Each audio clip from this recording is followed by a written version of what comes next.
మరి సింహరాశి వారి గురించి నేను ప్రత్యేకంగా చెప్తున్నానండి. మనకు ఈ నెల 30వ తారీఖున నేను శని హోమం జరిపిస్తున్నాను. ఈ సింహరాశి వారికి ఏంటంటే రాశి మారుతున్నాడు. కుంభంలో ఉన్నటువంటి శనీశ్వరుడు మీనంలోకి వెళ్ళిపోతున్నాడు కాబట్టి సింహరాశి నుండి చూస్తే ఇక్కడ అష్టమ స్థానంలో శని ఉంటాడప్పుడు. అష్టమ శని మీ జీవితంలో చాలా కష్టాలను తీసుకొచ్చి పెడతాడు.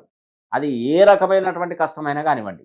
కాబట్టి దయచేసి దీన్ని గుర్తించండి. దీని నుండి బయటపడండి. శని మీకు ఇబ్బందులు కలిగించకుండా ఉండాలంటే మీరు తప్పకుండా శని హోమం జరిపించుకోవాలి. మళ్ళీ మళ్ళీ మీకు ఈ అవకాశం రాదు.